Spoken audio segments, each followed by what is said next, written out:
Join me in the council prayer. Dear God, today as this session opens, we pray that your presence will be before us and everyone who serves in the decision-making process of our city. We pray for direction which will lead our city to be strong and unified. May we continue the legacy of our founders. May we be granted this day the wisdom to make decisions which will be for the good of our city.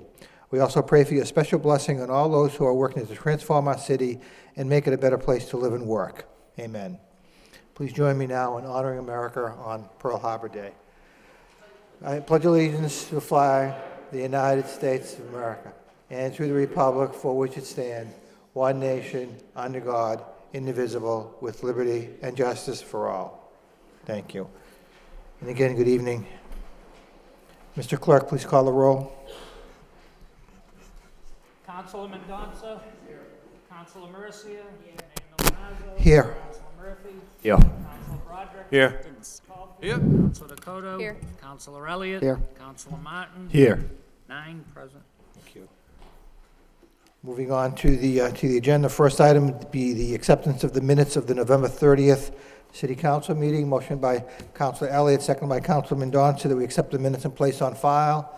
All those in favor, please indicate by saying aye. Opposed, to vote. Under the city manager's portion of the agenda, communication responses to council motions and requests. Does anyone wish to be heard on any? Councilor Mercia. Thank you, Mr. Mayor. I don't have anything that was actually on the agenda, but I'd just like to, through you, to the city manager, inform you, Mr. Manager, that the city's website is not always up to par. Did you realize that? I know that you have these meetings after the city council meetings on Wednesday. Like tomorrow, you'll have all your department heads around, and they will be discussing what we've talked about here. And I don't know who's responsible for the city website, but it's not always up to par. And that I mean the agenda. I don't even know if the agenda is still on, but as of yesterday, the city council agenda wasn't on. Now I'm thinking it's a service for the public to look at the agenda that would have been in a timely fashion. Therefore, if they had something to comment about, they could have came down. I don't know if it went on later on or what, but there wasn't enough time. I don't even know if it's still on, but as of yesterday, it was not there. And secondly, and I think that it's proper that I bring this issue up because we're trying to set a standard of transparency in government. We have a website, we have people that know how to do that, and yet it's not up in a timely manner. And secondly, the calendar of events, as of yesterday, didn't even have the mayor's holiday reception on there. I think that's important. We want the public to come. We want them to be notified that it is not at the senior center, as the paper reported. It's actually in the mayor's reception room. If you look on the calendar of events, it's not listed, and I think it's very important that the mayor goes through all this trouble to have a nice reception for the public, and it's not on there yet. I'm thinking that the minute an event is decided and agreed upon and it's going to happen, then someone should immediately be notified and put that on in a timely fashion. Not days later down the road. I don't know whose responsibility is, but I think we need prompt posting and delivery of that process. That's my comment, and that's what... Thank you, Councilor Mercia. Councilor Mendonça, then Councilor Martin. Just on that issue, I mean, I've asked the manager as well in the past to get some of the packets on that they weren't always being put up in a timely manner. I don't know about the agenda itself, but I do know that the council packet as a whole was there at least yesterday because I downloaded it onto my computer. And some people have commented to me about the performance, that is, how fast it is on the website. And I don't know if they're limiting it to allow more people access or something, but I do hope that they would increase the amount that they allow the data to move through because I find it very slow compared to other websites. When you download like the council packet, they usually tell you how fast it's going, and it's usually around 100 kilobytes per second versus other websites that go up to almost 1,000 kilobytes per second. So it's a 10 to 1. it could be increased. Usually when it's that low, it's because somebody set some throttling in order to, in theory, allow more people to use it. But the fact is that it doesn't help because you're just slowing down everyone. If you let that one person get their stuff fast and they'd be gone, then somebody else will be able to come in and use it as well. Maybe there's data transfer rates that are involved with the service that we have. In any case, I think the performance could be improved, and if something could be done about that, I think many people would appreciate it. Thank you. Council Martin? Thanks. I had a comment on a different topic, but there was a memo about the cleanup of the debris along First Street and Route 110, and I did have some comments from some residents out there that were pleased with the efforts that were made. So I want to thank the manager, Mr. Marchand, the appropriate departments for their good work on this topic. Thank you. Thank you. Anyone else on the comments, responses to motions? Hearing none, motion by Councilor Murphy, seconded by Councilor Martin to accept the communications placed on file. All those in favor signify by saying aye. Opposed to vote. Thank you. We have a communication. Dear Mayor and Councilors, the Lowell Board of Assessors requested a public hearing be scheduled and advertised for Tuesday, December 14, 2010, for the purpose of voting on the minimum residential factor by the City Council. The minimum residential factor is the factor utilized in determining the percentage of the tax levy to be paid by residential property owners. This vote is necessary to set the FY 2011 residential, commercial, industrial, and personal property tax rates. Thank you for your attention to this matter. Sincerely, Susan LeMay, Joel Cohen, and Karen Golden from the Assessor's Office. Motion to accept the communication placed on file by Councilor Caulfield, second by Councilor Elliott. All those in favor signify by saying aye. Motion by Councilor Martin that we refer this to a public hearing on December 14th, second by Councilor Mercia. Roll call. Councilor Mendonça? Yes. Councilor Mercia? Yes. Mayor Milanazzo? Yes. Councilor Murphy? Yes. Councilor Broderick? Yes. Councilor Yes. Caulfield? Councilor Dakota? Yes. Councilor Elliott? Yes. Councilor Martin? Yes. 9 yeas. Thank you. Next item on the agenda, we have a communication from the city manager, out-of-state travel. There's just one this evening. Anybody have any comments, questions? Move approval. Approval by Councilor Mercia, seconded by Councilor Elliott. Roll call. Councilor Mendonça? Yes. Councilor Mercia? Yes. Mayor Milanazzo? Yes. Councilor Murphy? Yes. Councilor Broderick? Yes. Councilor Caulfield? Yes. Councilor Dakota? Yes. Councilor Elliott? Yes. Councilor Martin? Yes. 9 yeas. Thank you. In City Council vote authorizing the city manager on behalf of the City of Lowell to accept a gift of $4,000 from Kaufman Realty Incorporated for use by the Planning Board. Whereas Kaufman Realty Incorporated of Brockton, Massachusetts is the proposed developer of the Walgreens drugstore to be located at Middlesex and Edward Street, and whereas Kaufman Realty wishes to donate a gift of $4,000 to be used to conduct a peer review of the traffic impact study of the proposed Walgreens site to be located at Middlesex and Edward Streets, and whereas the City of Lowell desires to accept a gift of said $4,000 to be used for said traffic impact study at said site. Now therefore be it voted that the city manager be, and he is hereby authorized in the name of the City of Lowell to accept a gift of $4,000 from Kaufman Realty Incorporated for use by the Planning Board to be used to conduct a peer review of the traffic impact study at the proposed Walgreens site to be located at Middlesex and Edward Street pursuant to Massachusetts General Laws, Chapter 44, Section 53A.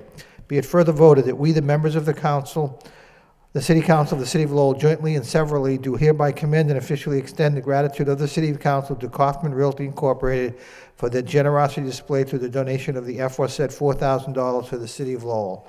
Second reading by title, if there's no objections. In City Council vote authorizing the city manager on behalf of the City of Lowell to accept a gift of $4,000 from Kaufman Realty Incorporated for use by the Planning Board. What's the wish of the council? Councilor Martin.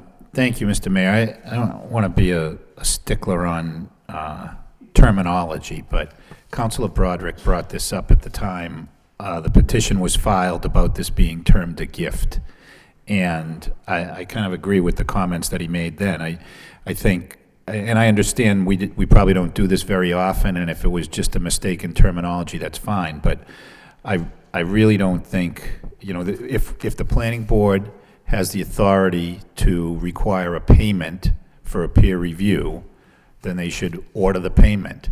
And I don't know why we need to term it a gift or why we even need to vote to accept it. Either they have the right to do that or they don't.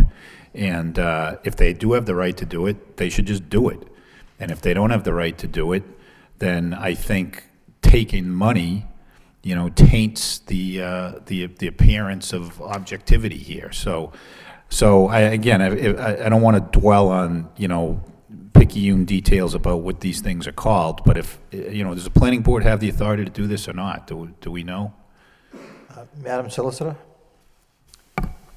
For the time being, this was a method that we were using to acquire the funds.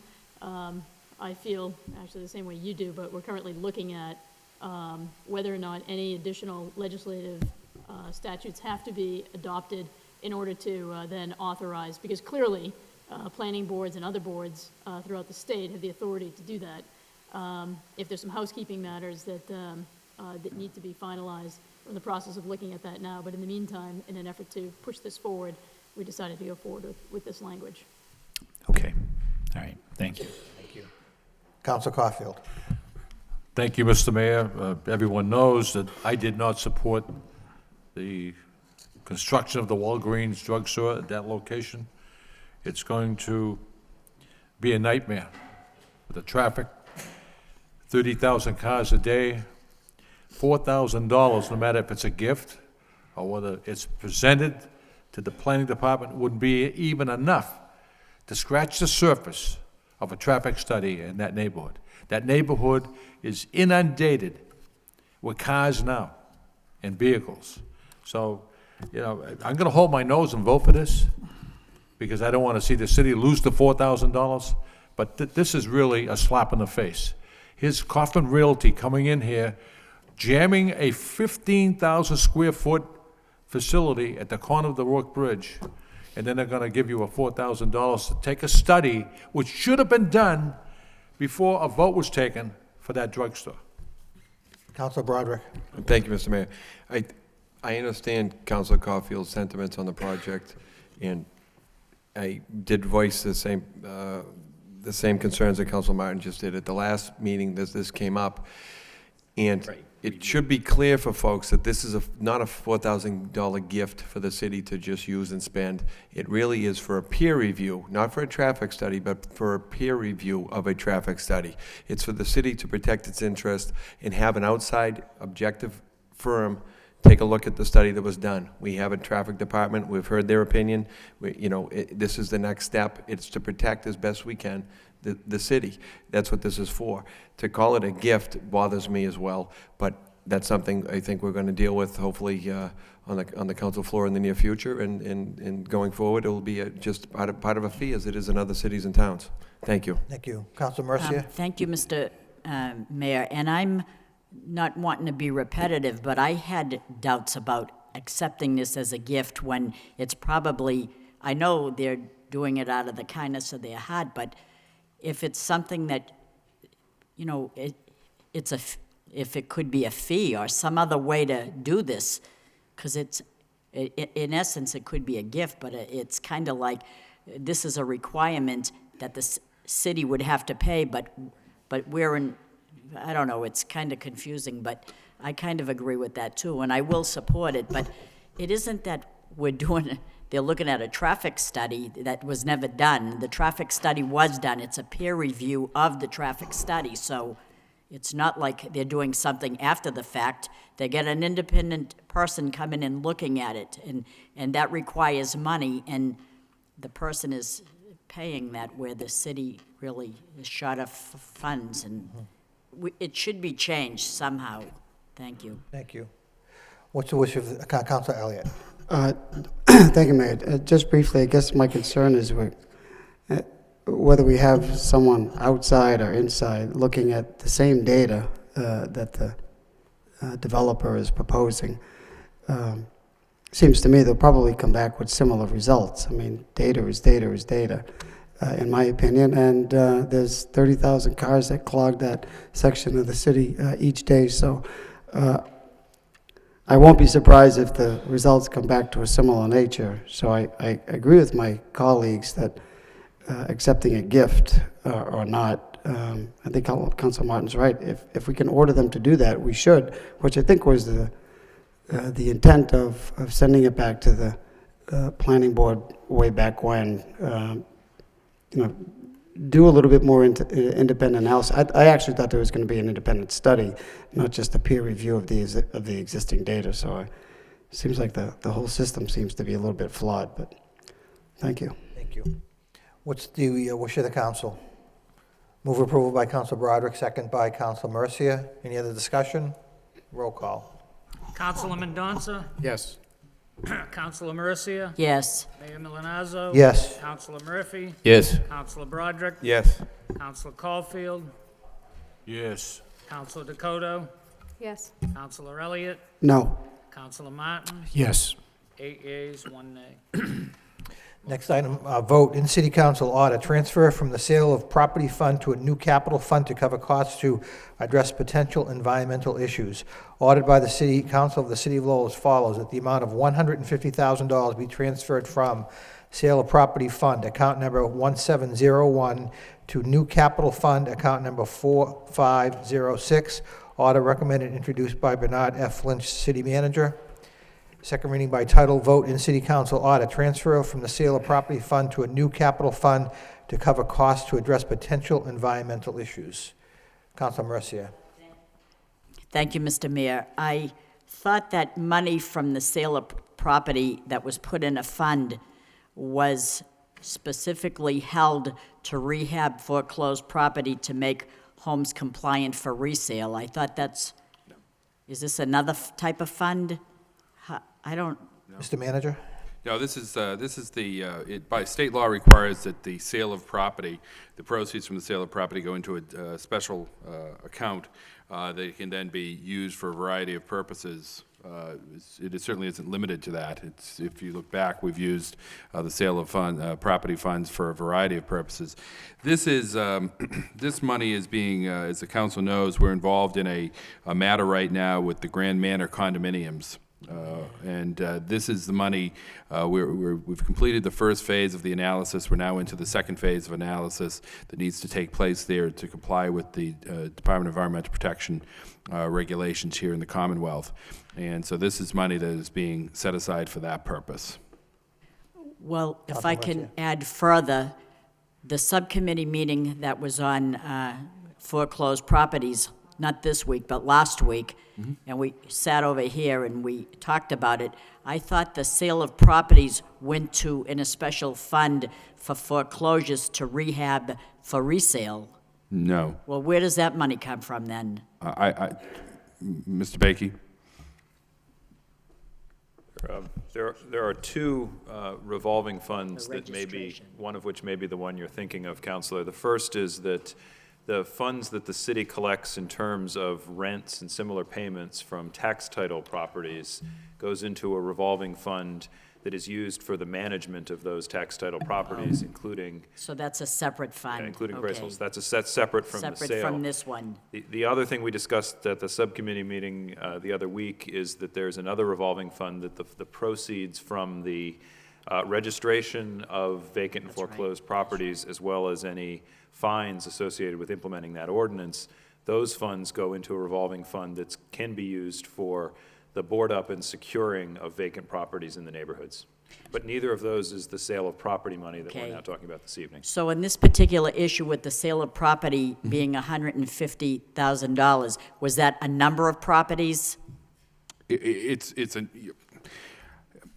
It's both a number of properties and it's a single property. I mean, it's an account that whenever we sell a piece of property, for instance, the $800,000 that we received for the garage, the land over next to the arena, that $800,000 went into this account.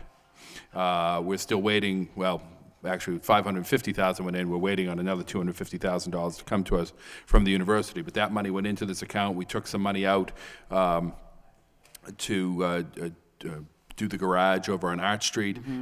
There's still there's more than $150,000 in the account. I think there's about $160,000 in the account right now. So it's conceivably, you could say that it all came from that, but in fact, there've been other properties that have been sold, and the money goes into this account. So are we transferring the money over from the sale of property account? Is that account going to be obliterated, or? There'll be a small amount left, but then we have that $250,000 coming in from the last payment from the university for that lot next to the arena. So there'll be, very soon, within the next couple of weeks, there should be another $250,000 in that account. So the new capital fund is going to be the one that this money will go into in the future? No. The sale of property will Okay. continue to go into the sale of property account. But the money for the Grand Manor environmental work Okay, is will going be to be paid in out this of this fund. account. Okay, I see It's just it. basically transferring Okay, money I just from. wanted everything straightened out, thanks. Anyone else? What's the wish of the council? Move approval by Councilor Broderick, seconded by Councilor Martin. Roll call. Councilor Mendonça. Yes. Councilor Mercia. Yes, Mayor Milonazo. Yes. Councilor Murphy. Yes. Councilor Broderick. Yes. Councilor Caulfield. Yes. Councilor Dakota. Yes. Councilor Elliott. Yes. Councilor Martin. Yes. 9 yeas. Thank you. Next item, in city council vote authorizing the city manager on behalf of the city of Lowell to accept a gift of $100 from the Greater Lowell Chamber of Commerce to be used for costs and expenses associated with the mayor's holiday reception. Whereas the Greater Lowell Chamber of Commerce wishes to donate a gift of $100 to be used toward the mayor's holiday reception, whereas the city of Lowell desires to accept the gift of said $100 to be used toward said holiday reception. Now therefore, be it voted that the city manager be and is hereby authorized in the name of the city of Lowell to accept a gift of $100 to be used for costs and expenses associated with the mayor's holiday reception pursuant to Mass General Law, Chapter 44, Section 53A. Be it further voted that we, the members of the City Council of the City of Lowell, jointly and severally do hereby commend and officially extend the gratitude of the City of Lowell to the Greater Lowell Chamber of Commerce for the generosity displayed through their donation of these funds for the City of Lowell. Move for approval. Second reading by title. If there's no objection, vote authorizing the city manager on behalf of the City of Lowell to accept a gift of $100 from the Greater Lowell Chamber of Commerce to be used for the costs and expenses associated with the mayor's holiday reception. Motion by Councilor Caulfield, seconded by Councilor Elliott. Any discussion? Roll call. Councilor Mendonça. Yes. Councilor Mercia. yes, and Mayor thank you. Milonazo. Yes. Councilor Murphy. Yes. Councilor Broderick. Yes. Councilor Caulfield. Yes. Councilor Dakota. Yes. Councilor Elliott. Yes. Councilor Martin. Yes. 9 yeas. Moving on to subcommittee reports. It's just 2 minutes before 7. What's the wish of the council? Should we recess for 2 minutes and go to the public hearing? Public hearing. Okay, why don't we stay in recess for 2 minutes? If we, motion by Councilor Mercia, seconded by Councilor Mendonça, that we stand in recess, because this other item under the reports will take quite some time. Could Sorry. we consider the petitions? or Sure, keep? fine, then, Petition. motion by Councilor Martin, second by Councilor Mercia to suspend the rules to move to the petition part of the agenda. Motion to suspend the rules signify by saying aye. Aye. Opposed to vote. Under petitions, we have a property damage claim referred to the law department by Councilor Dakota, seconded by Councilor Broderick. All those in favor signify by saying aye. Opposed to vote. Pole location, National Grid pole location on Moody Street. Motion by Councilor Murphy, seconded by Councilor Elliott to refer to public hearing for December 14th. All in favor indicate by saying aye. Opposed to vote. Quickly, under motions, Councilor Caulfield, motion report on the status of property at the corner of Highland and Thorndike Street, seconded by Councilor Mercia. Councilor Caulfield. Thank you very much, Mr. Mayor. As the council and the manager know, I brought this up at least once a month, sometimes twice a month, whatever. But I received calls from constituents who live on Highland Street, and Mr. Manager, they are fed up.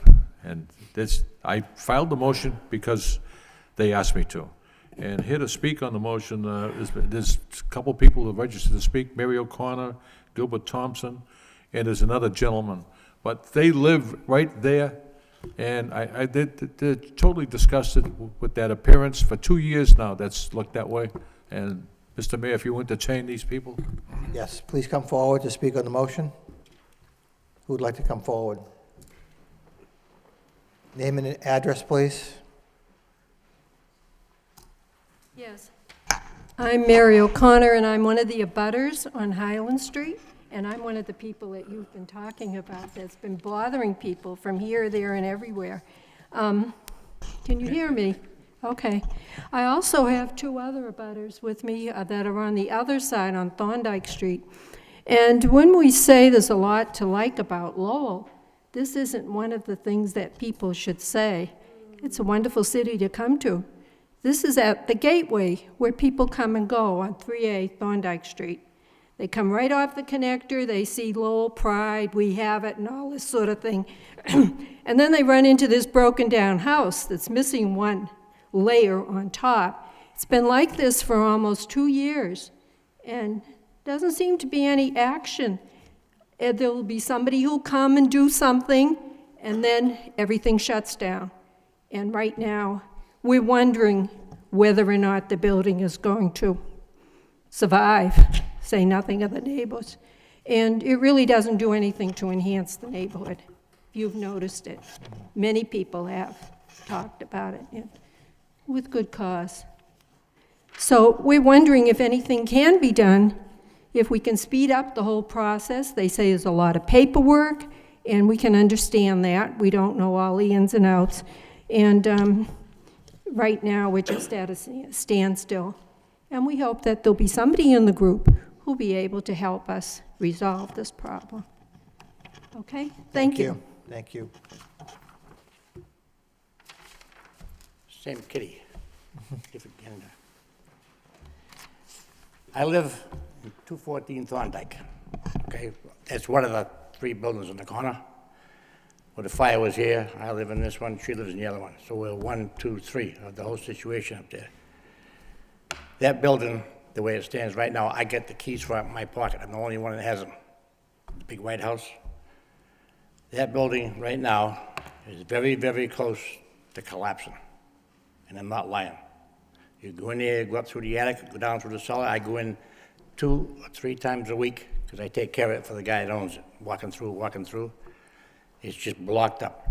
There's so much water going in there now with all that blue stuff that used to be there. You guys must have seen it floating around. Now all the water goes in there, and it goes all the way down through the situation, all the way down through the plywood, all the way down through the old lumber, the old wood, the decks, all the stuff. If you walk along, it's just on the floor like this. It's boom, boom, boom, boom, boom.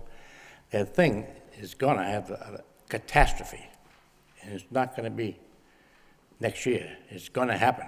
It's bad, bad, bad. They just came down here the day before yesterday because somebody called up and they screamed at the owner. They put some plywood on a couple of that driveway side there. They blocked up some windows and they went around the corner, but that's all they got done. That whole thing, I'm dead serious. I know. I've been in this business for a long time. I'm 23 years old, and I've been in the building business all my life. And that thing is bad, bad, bad. And I live right next door, and I'm in there about every 1 out of every 3 or 4 days just to look in there. And every day you don't know what to find. I mean, it's not totally disastrous, but it's just, if somebody doesn't do something about it and force him to go over there, cover up all the windows, all the doors, all the way around, box it in. Once you get that all done, so they're secure that way, there's one place in the back you get to cut off a set of stairs and block that off. And just go out on the driveway side and put a fence down here, down around where the concrete goes down around, where the kids go out, because the kids stand out there for the buses all day long. So if they come back around and come back down here to where the big parking lot is, that's our parking lot, and go behind that and go over to the other side and stop, well, the fence is about big. Keep the kids out and the game is over. You can just sit there.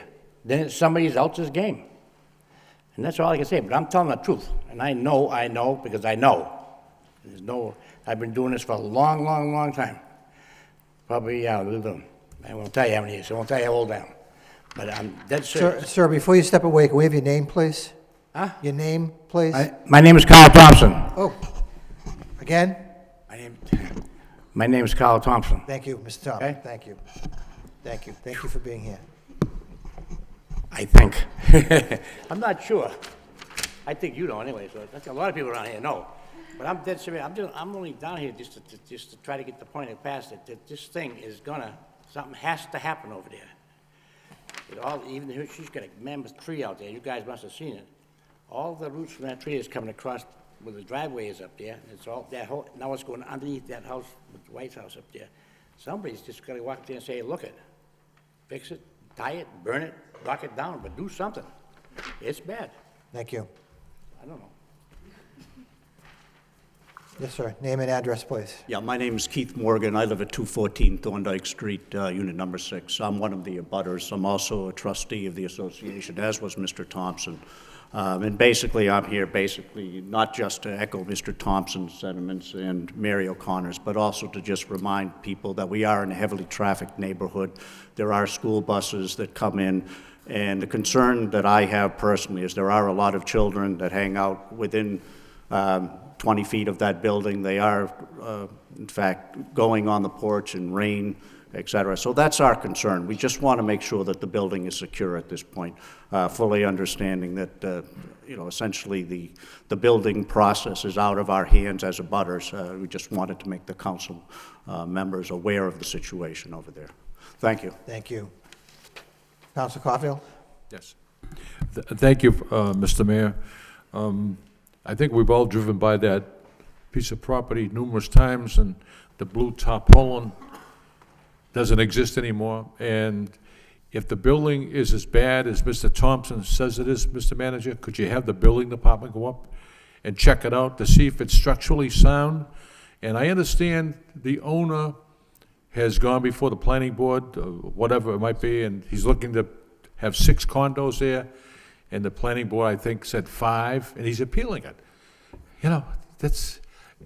And we're looking at this piece of property that is a total, like Mr. O'Connor said, there's a lot to like about Lowell, but not that piece of property. And it's as long as this council allows that to continue, it's a disgrace, total disgrace to the city.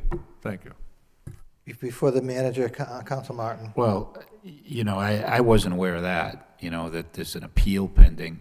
But certainly, if somebody's trying to appeal a project and, gather the goodwill of the city, I mean, if he's entitled to the appeal, he's entitled to the appeal, but he's also supposed to make sure the building complies with minimum standards. And I can't imagine that this one does. And so, whether we're actively engaged in litigation or not, I guess is not relevant. But what is relevant is, that this building needs to meet standards now. This could go on for another, 4 or 5 years, and it's just not. It's not right. Thank you, Manager Lynch. If I could, and certainly we can get a more formal report to the council on this property. It is an eyesore, and it has been a problem for us since the fire back in February of 2009. There was work done in February of 2009 for selective demolition of the fire damaged area, and it was the plan was for them to move forward with the necessary work to restore the building. They have a set amount of time in order to do that. That expired. They did go to the Board of Appeals. The property was registered as a vacant building in accordance with city ordinances back in April. They did get a permit for interior demolition on May 18th, then they went to the Board of Appeals to keep the non-conforming use option beyond the 1-year grace period. ZBA held its hearing in July and issued a decision in late July. I'm not aware of any appeal, and I don't believe Mr. Bakey is aware of that either, but the Board of Appeals did hold a hearing. I anticipate that there must have been some residents from the area involved in this, because they did put a number of conditions on the restoration of the building in terms of ensuring that it resembles its original condition, including the third floor mansard roof, that an automatic gate be installed at the parking area adjacent to Highland Street. The parking lot must be repaved, and there had to be a revised plot plan to the building department with the necessary parking spaces. There was a meeting as recently as in the last few days with the inspectional services people. It is a priority of ours to make sure that this work move forward, while at the same time understanding that the owner has certain property rights, and so it's always balancing the property rights versus the city's wishes for and our own standards. We've been advised that the construction of the third-floor mansard roof expects to begin. The permit's supposed to be issued by the end of December, and the permits for the interior work are supposed to be applied for by January 31st. So we're going to continue to stay on top of this. We have been on top of this. We don't see the work necessarily taking place, but there's in fact actions that the city has taken and will continue to take on this, and we'll get more information to the council as it becomes available. If I could ask a question from the chair to the city manager, have we instituted any fines against the property owner, regardless of what they're doing with the zoning board? Because the property is, as was mentioned, in derelict conditions. I mean, I would think that we would be at least assessing so that they will move more quickly. I mean, you just mentioned January 31st. To me, that's unacceptable. Okay. That's for the interior work. The exterior work would take place the permits would be issued by the end of December, by the end of this month. Okay. Councilor Caulfield. Thank you, Mr. I'm Mayor. sorry. Before Councilor Elliott, you. Councilor Elliott. That's okay, just briefly, I concur with you, Mayor, and Mr. Manager, I appreciate the work that you've done, and property owners do have certain rights, but so do the people in the neighborhood. And this seems to be an example of, the wheels of government just turning very slowly, and I agree with the mayor. Maybe, what fines can we assess? It seems when we have, dilapidated buildings that when we put them on the demolition, all of a sudden we have action, or the administration sees some action because they don't want the building to be torn down. So I realize you're doing as much as you can, but where we sit and where the residents sit, it's been sitting there for quite some time, what immediate action can be taken. And I know you're going to do that, but I just wanted to probably just vent a little frustration, as I'm sure the neighbors are. And it's not just this property, it's others in the city where, the landlords or property owners, they drag their feet and nothing can be done. And in the meantime, who suffers but the neighborhood and the city itself. So, thank you. Councilor Caulfield. Thank you, Mr. Mayor. On Highland Street, there are many beautiful old Victorian homes, and this home was one of them. And it's really a shame that this owner let this building deteriorate, and we watched it happen. And, Mr. Mayor, I wholeheartedly support your comments. The building probably should be inspected, Mr. Manager, to find out if it's sound and stable. I know it was before the fire, and it's a shame. It's a damn shame that house has been ruined. And whether they can rehab it or not, I don't know. But these neighbors are fed up with it. And I go by there frequently. And it's not appealing. It's not giving out a good sign of this city. And as long as it's there, you're going to get some bad comments on this building. So I think the building department should go and inspect it and hold the owner of this building, hold his feet to the fire, whoever it may be, and make sure that the building is either rehabbed and brought to its natural beauty once again. Thank you. Any further discussion on the motion? All those in favor of the motion signify by saying aye. Opposed? To vote.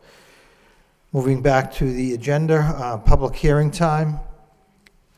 We have one public hearing this evening in City Council ordinance, an ordinance amending the code of the City of Lowell with respect to Chapter 290 thereof entitled Zoning by extending existing RR zoning district to include the rear portion of 600 Rogers Street in Lowell. The chair would like to open the public hearing. To all those wishing to speak in favor, the chair recognizes Attorney James Flood. Mr. Mayor, members of the council, James Flood, 549 Roger Street, Lowell, representing Angelo and Lisa Kukas, who are here with me tonight. They are the owners of the premises at 600 Roger Street, and they also operate Chili's Roast Beef there, which I'm sure a lot of you people are familiar with. The parcel contains 20,076 square feet, and it's a split zone. The portion in the front is zoned RR, and that contains 10,986 square feet, and the rear portion is zoned SSF, which is single family and contains 9,090 square feet. Mr. and Mrs. Kukos were unaware of this situation until recently when they were planning to do some renovations, and it was brought to their attention that they can't do anything in the back because it is residentially zoned. And as you can see from the plan that I think is attached to the ordinance, a portion of the building is within the SF zone. The drive-through queue is within the SS zone. There's a dumpster in the SS zone and a lot of the parking spaces.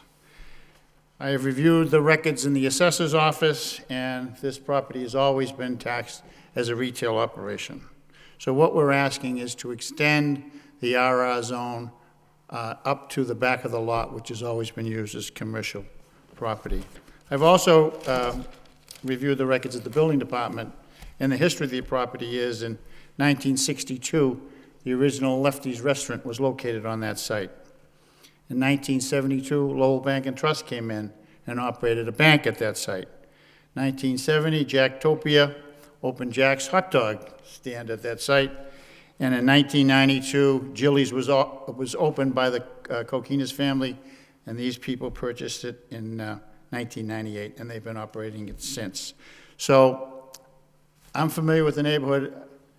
I was surprised when I found out it was single-family zone in the back. It's less than 10,000 square feet. It can never be used for single-family lots, so we're asking that the zone be extended. Thank you. Thank you, Attorney Flood. Anyone else wishing to speak in favor? Wishing to speak in favor? Hearing none, that portion of the public hearing is closed. Anyone wishing to speak in opposition? In opposition? The public hearing is closed. What's the wish of the council? Councilor Mercia. Thank you very much, Mr. Mayor. Hearing the name Lefties brought me back to my day. That was my hangout. Woo! I loved it.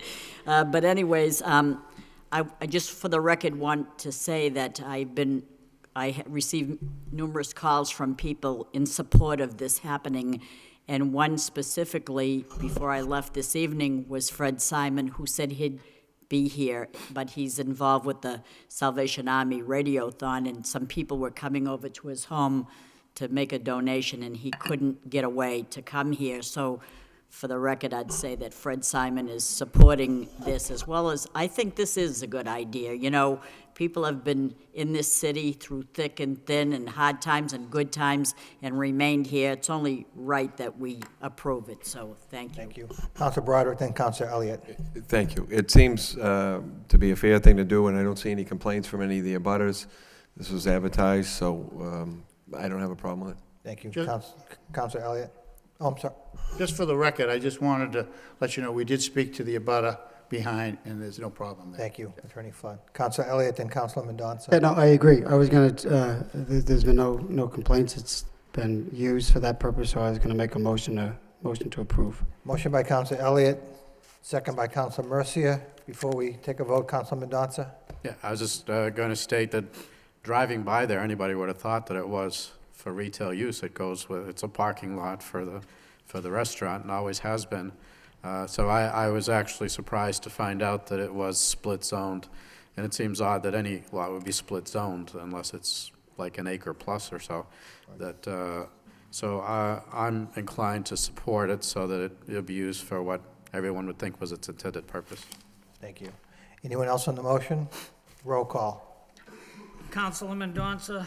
Yes. Councilor Mercia? Yes. Mayor Milanazzo? Yes. Councilor Murphy? Yes. Councilor Broderick? Yes. Councilor Yes. Caulfield? Councilor Dakota? Yes. Councilor Elliott? Yes. Councilor Martin? Yes. 9 yeas. Thank you very much. Thank you. Thank you, Attorney Flood, and good luck. Thank you. Thank you. Jimmy, before we get into the subcommittee report, I just want to correct something that the Councilor Mercia had said about the website. Before we continue with the agenda, the chair would like to recognize the city clerk. I would, for the record, just like to clarify a comment made by Councilor Mercia this evening, and she directed her criticism at the city manager for the website for the city. And this city manager, along with other city managers, take enough criticism. The city website, with respect to the council agenda, the council minutes, the posting of meetings, and the posting of council and subcommittee meetings, is the responsibility of the city clerk. And I contacted my assistant city clerk. Yes, I broke the rules and used an electronic device. But it appears as though there's a possibility that it wasn't posted, so I want to take the responsibility for that. And Councilor, I apologize to you and to your constituents and to the city council. I'm not upset at all, to tell you the truth. That will, thank you. But, no. I'm only bringing up a message, that's all. Thank you, Mr. Clark, very much. And thank you, Mr. Clark. I Thank you. appreciate that. Continuing on with the agenda, subcommittee reports. The chair recognizes Councilor Martin. Thank you, Mr. Mayor. The subcommittee on rules, of which I'm the chair, Councilor Mendonça and Councilor Mercier are members, met earlier this evening to consider a series of motions filed by Councilor Murphy on November 2nd, November 9th, and November 16th. Those motions were that the council resolve the issue for preliminary election and consider the random ballot order in general. First motion. The second, that the council consider a home rule petition lowering the voting age to 17 for municipal elections. And the third, that the council discuss larger charter changes to increase civic participation, including combined districts, at-large system, and term limits. We only briefly touched on the last issue and recessed the meeting, so that last issue will be taken up at a future meeting of the Rules Subcommittee, likely in January. But as to the first two, we considered first the motion that the council consider a home rule petition to lower the voting age to 17 for municipal elections. I think most every member of the council was present, in addition to the members of the subcommittee. There were a number of speakers, mostly from UTEC, but not all from UTEC, and some from the Lowell Youth Council, who all, for young people age 17 or younger, I assume most of them, spoke very well and eloquently on their desire for this. Council had some discussion on this prior to this matter being referred to the subcommittee, and again, there was much discussion this evening on this issue. The recommendation of the subcommittee was that the council proceed with the filing of a home rule petition to lower the voting age for 17 for municipal elections. That would be the first step to allow this. We did receive a report, a very well done report from the city solicitor as to what would need to happen in order for this change to go into effect. In addition to, it would also need to be passed up to the legislature, signed by the governor. There is some opposition to this at the Secretary of State, the logistics of having two separate systems, one where 17-year-olds could vote and one where 18-year-olds could vote, is not to be taken lightly, and as I think so far those issues have not been adequately resolved by other cities that have filed similar petitions. Nevertheless, I think it's the consensus of the subcommittee that this is worth pursuing, and we'd like to pursue it. And if we get to the point where we have to work out those other issues, we will work them out. So the only, I think, matter remaining for discussion, well, two issues for the council. One is whether or not to adopt the vote of the subcommittee. Second is whether this then would be put to a vote of the city at large. This is not technically a charter change, like some of the other matters that we're considering, and most of those other matters are ultimately put to the vote of the citizenry, but for majority approval. So there were some speakers from UTEC who are opposed to that, not necessarily the concept of it, but it would kind of slow down their momentum. I think nevertheless that was the consensus on the subcommittee, that at least the members of the subcommittee thought if this did make it that far, it should come back and be voted by the full electorate. However, that wasn't really part of our vote. We thought that matter should be left for individual councilors to decide. So the recommendation from the subcommittee is to proceed with the home rule petition, and whether or not that should be put to a vote of the citizenry, if it ultimately does succeed, is a matter, I guess, at least three of us support, and the rest can weigh in on if they so desire, the rest of the members of the council. And then I would like to discuss the other matters that the subcommittee took up, but I think it's we probably should resolve this one first. Right. I believe it was the intention of the subcommittee that we have the law department actually draw up the home rule petition to be brought back to the full council. Is that correct? For next week, For next for next week. week's meeting, yes. Okay. Councilor Murphy. Thank you, Mr. Mayor. I did have a reservation about bringing it back for vote into the Electorate. general election because of a reservation about having one group of voters vote on the potential rights of another group of voters, where the process does allow for this to be enacted without that voter approval. I think that it makes sense in terms of building up upon the momentum. I think that was clear here tonight, and I trust them to be able to really organize and make a push down at the State House to be able to enact it. Thank you. Thank you. Councilor Caulfield. Thank you, Mr. Mayor. Is it the wish of the subcommittee to take a vote on this tonight, on the petition? To refer to the law department to have the home rule petition brought back next Tuesday. For a vote? For a vote, next Tuesday. Okay. Correct. The home rule petition. Well, I think, though, the law department needs some guidance on this last issue as to whether it would come back for a full vote or not. Well, if there's going to be a vote taken, I want a roll call vote on that petition. Okay, right. That's fine. Councilor Caulfield.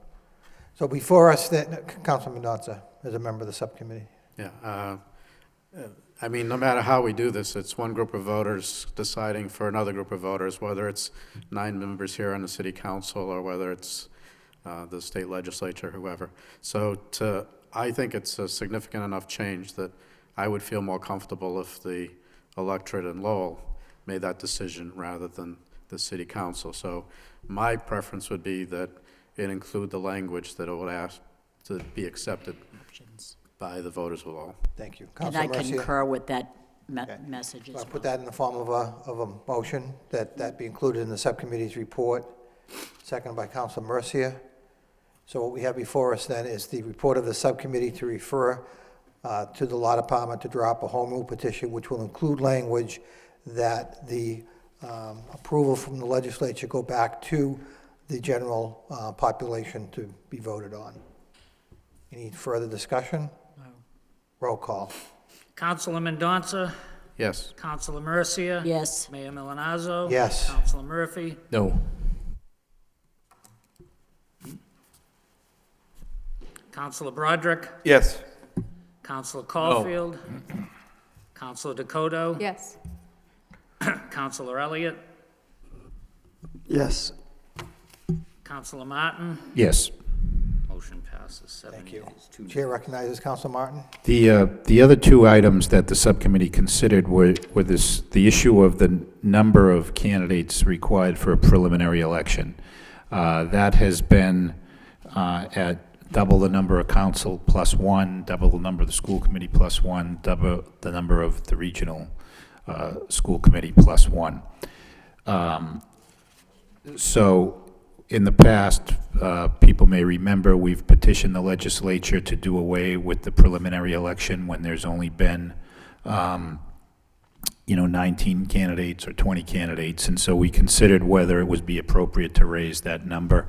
There was some discussion, that even if you change the number, you're always going to be faced with that possibility. If you had the number was 20 and you had 21, you'd still potentially face that same situation, having an election to eliminate one. If the number was 25 and you had 26, so and then the notion that you potentially reduce, the pool of challenger voters by spreading that over a bigger number of challenges and making it more difficult for people to win was also a point that was raised in the meeting. So the net result of our discussion was that the subcommittee recommended that no change be made and that the requirements for the preliminary elections stand as they are. And we also considered the pros and cons of a random ballot order as opposed to the incumbents being listed first. And Again, the recommendation of the subcommittee, although in that point was divided 2-1, but it was also to make no change. So if others on the subcommittee want to weigh in, I think they should be heard, and then members of the council. But the recommendation of the subcommittee on this motion was to make no further changes in the election law as it stands. Councilor Elliott. Motion to approve recommendation of the Motion to subcommittee. approve the recommendation of the subcommittee by Councilor Elliott. Is there a second? Second Yes. by Councilor Mercia. Discussion? Yes, discussion on that, and at the subcommittee, it was expressed that we should allow for the money to be appropriated for that particular issue. If it's 45,000 or whatever, it goes hand in hand together, that we should move to support the line item for that particular money for that purpose. Thank you. Councilor Mendonça? Yeah, regarding the issue of the order of candidates on the ballot, I was the dissenter and would prefer that the random order. I think it would be fairer, but either way, I think that the people will find their candidate wherever they are on the ballot. Thank you. Any further discussion on the recommendation on the motion? Councilor Caulfield? Oh, roll call. Mr. Mayor, Yes, Councilor Caulfield. what motion are we voting on right now? You're voting on not changing the The primary and so forth? primary election and not changing the ballot order, keeping everything the same. Yes. Thank you. Roll call. Councilor Mendonça, No? Councilor Mercia, Yes, Mayor Milonazo. Yes. Councilor Murphy, Yes. Councilor Broderick, Yes. Councilor Yes. Caulfield, Councilor Dakota. Yes. Councilor Elliott. Yes. Councilor Martin. Yes. 8 yeas, 1 nay, the motion passes. I'm sorry. I'm Councilor sorry. Caulfield. Well, and then these last two items about district councilors and term limits we'll take up at a future meeting and subcommittee report back after the first of the year. Great. that's right. Thank you. Good work, by the way, on Yeah. behalf of the subcommittee. Thank you. Thank you. Thank you, Mr. Mayor. Councilor On the subcommittee report, and the subcommittee did a great job. Chairman Martin did an excellent job presenting the report to the council. But I raised this issue to the subcommittee. Currently, the software in the election office is furnished by the state, and that will not accept a 17-year-old to be registered to vote. And that's a statewide issue. If this passes the legislature, this petition passes the legislature, the city would have to bring in new software and finance a new system that would allow 17-year-olds to be registered to vote in this city. And once they do register to vote, they'd have to re-register again when they're 18. So, Mr. Manager, my question is, could you find out what the cost would be associated with that? I will, we'll see what we can find on that, yes. Thank you. Councilor Murphy. Thank you, Mr. Mayor. It is the 21st century, so I really am skeptical about how large a cost it is to maintain a separate voter database that is really only going to hold at any point in time, up to 1,000 people. The other point, raised about having to register again at 18. Well, if, a 17-year-old takes the initiative to register at the age of 17, I don't see that being a problem when you turn 18 a year later, that you would go back and re-register. In fact, in that way, it's almost self-selecting, that the 17-year-old who registers to vote is, in fact, a more responsible citizen and the kind of voter that you would like to have anyway. So, thank you. Thank you. Motion to accept the subcommittee report is the report of progress by Councilor Mendonça, seconded by Councilor Martin. All those in favor signify by saying aye. Opposed to vote. Before we move on, I'd just like to thank the young people again from UTEC that were here at our subcommittee meeting and came back. We certainly appreciate your participation in our democratic process and encourage you, as Councilor Mercia did earlier in the evening, to come back to future council meetings. You're more than welcome. Thank you very much again for being here. Any other subcommittee reports? Hearing none, we'll move on to the final two motions. Motion by Councilman Mendonça, City Council requests the city auditor report on the closing of fiscal year 2010 and the resulting free cash status. Second by Council Mercia. Councilman Mendonça. Yes, I just, now that it's getting almost 6 months after that year is finished, I'm very curious as to how we did, and I would like to hear the auditor's report, because it's one of the checks and balances in government. We have the city administration and we have our auditor, and I realize that it can be hampered by efforts at the state, but I still suspect that we can provide some information at this point. If you want to give us an update now as to where we are in the process, but I would expect the report itself to be a subsequent meeting. Absolutely. All the proper documentation was sent into the state November 16th. The fact of the matter is our long-term Department of Revenue representative retired. Due to downsizing, he was not replaced. So they've taken in all the cities and towns and they're using the current employees for all the certifications. So right now, our DOR rep is working on tax recaps. So although she has all the paperwork and has done a first review, I'm not anticipating the certification for another week or two at best. So as soon as I get it, you will receive it. Actually, you'll probably receive it before I will because they email it. As submitted, it was $1.2 million. We closed to the positive 3.3 during the fiscal year. So under bad circumstances, we came out with a good cash balance. Sounds impressive, so I look forward to the actual report. Thank you. Thank you. Anyone else on the motion? All in favor of the motion signify by saying aye. Opposed to vote. Last motion of the evening by Councilor Mendonça. City Council requests the city manager provide an update on the process of setting the fiscal year 2011 tax rate and the assessed values. Second by Councilor Broderick. Councilor Mendonça. Yeah, in a similar vein, we are going to be setting a tax rate, but what's important is the numbers behind that. And so I'm hoping that we'll also get what's going on with the assessed values in the city, because that's going to have a huge impact on our tax rate, how far it goes up. And so I would look forward to that report as well to have more information. Mr. Manager.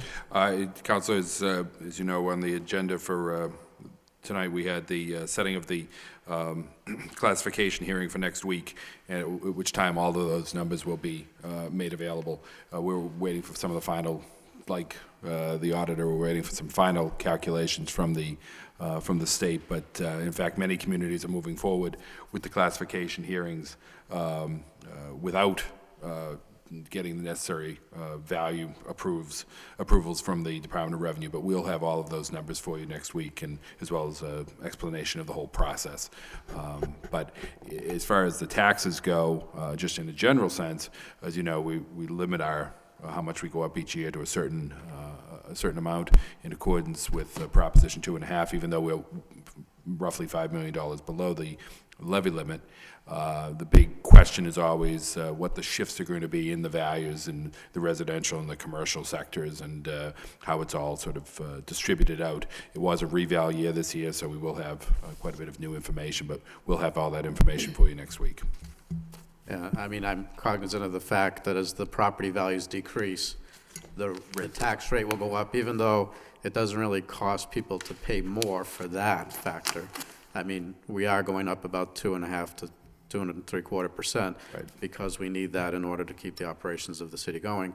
Right. But by reducing property, or by decreasing property values, we don't really have any control over it directly, but that causes the rate to go even further. Even though the amount collected may not change beyond what we expect in the tax levy. So. Mr. Manager? Correct. You know, years ago, pre-Proposition 2.5, it's always interesting to hear people talk about how they kept the tax rate steady. And they might have kept it even at the same dollar amount, dollars and cents, but as the values went up, people's taxes went up. With Proposition 2.5, it changes now so that it's sort of tied together a little bit differently. But again, we'll have that for the council next week. Thank you. Thank you. Councilor Elliott. I just had a quick question, Mayor. Well, DOR will not let us certify our tax rate without those values Audit. being certified, correct? By December 31st, we have to set the tax rate by the 31st.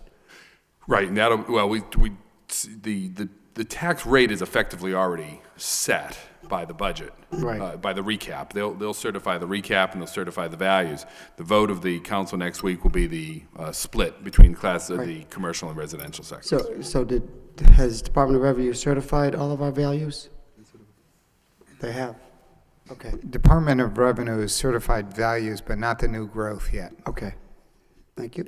Thank you. Anything else on the motion? All those in favor of the motion signify by saying aye. Opposed to vote. I would again like to remind the viewing audience that we call it the Mayor's Holiday Reception, but it's really the City Council's Holiday Reception this Thursday at 5 o'clock in the Mayor's Reception Room. So please, you're certainly all cordially invited to attend from 5 to 7. Look forward to it. Motion to adjourn. Oh, I'm sorry, Thank you, Councilor Mercia. Mr. Mayor, and if I can remind people about the Salvation Army Telethon, Radiothon on Saturday on WCAP. From 6 to 1, I think it is. 6, like 1. Yes, yeah. And then they're going to meet at the American Textile Museum, which is the home of the Sun, to do some more, getting money for the Salvation Army over there as well. Thank you. Thank you for bringing that up. Anything else? Motion by Councilor Dakota, seconded by Councilor Broderick, that we stand adjourned. Thank you.